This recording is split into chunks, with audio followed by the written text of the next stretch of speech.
সবাই কেমন আছেন? আজকে আমি অন্য ধরনের একটি কবিতা পাঠ করার চেষ্টা করছি। কবিতাটির নাম আমি ফিরোজা, একটি ভারতীয় মেয়ে। কবি সুবোধ সরকার। কবি সুবোধ সরকারের লেখা আমি ফিরোজা, একটি ভারতীয় মেয়ে।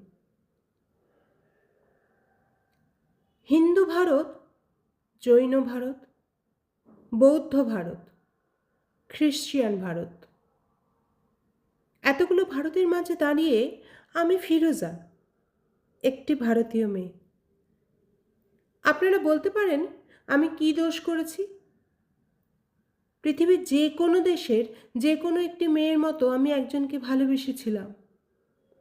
প্রথম যেদিন ওর চোখে চোখ পড়েছিল আমার, আমি জানতাম না ওকে। বিকেলবেলার কলেজ ক্যাম্পাসে যে আলো এসে পড়েছিল ওর চুলে, তার কোথাও লেখা ছিল না ওর ধর্ম। হিন্দু ভারত, জৈন ভারত, বৌদ্ধ ভারত, খ্রিশ্চান ভারত। আপনারা বলতে পারেন আমি কী দোষ করেছি? আমি যেদিন হাতে মোমবাতি নিয়ে উঠে দাঁড়ালাম, আমি যেদিন বলে ফেললাম আমি শরিয়ত মানি না, আমি যেদিন বুঝিয়ে দিলাম ভারতবর্ষের মাটিকে মা বলে জানি, ভারতবর্ষের আকাশকে আকাশ, সেদিন থেকেই শুরু হলো অত্যাচার। হিন্দু ভারত, জৈন ভারত, বৌদ্ধ ভারত, খ্রিশ্চান ভারত। আপনারা বলতে পারেন আমি কী দোষ করেছি? ছেলেটা তো আপনাদের, সে কী দোষ করল? আমাকে ভালোবাসায় তার দোষ? ছেলেটার বাড়িতে আপনারা ঢিল ছুঁড়লেন, পার্সেল করে ছেঁড়া চটি পাঠালেন, ওকে হাতে মেরে ভাতে মেরে বাড়ির দেয়ালে বড় বড় করে লিখে দিলেন এসব চলবে না। লজ্জা করে না আপনাদের? আপনারা এগিয়ে থাকা মানুষ, MA pass, BA pass, doctor, engineer, আমলা, মাস্টার, আপনারাই গণতন্ত্র নিয়ে ভাষণ দেন আর প্রয়োজন মতো গণতন্ত্রের টুটি টিপে ধরেন। ধিক আপনাদের! আমি কি ছোটবেলায় ভোরের আলোয় সরস্বতী পুজোর ফল কাটিনি? আমি কি স্কুলের বারান্দায় বসে রাত জেগে আলপনা দেইনি? আমি কি পাশের বাড়ির হিন্দু বাবার জন্য রক্ত দিইনি? ওদের বাড়ির উঠোনে বসে ওদের ছেলেদের অ আ ক খ শেখাইনি?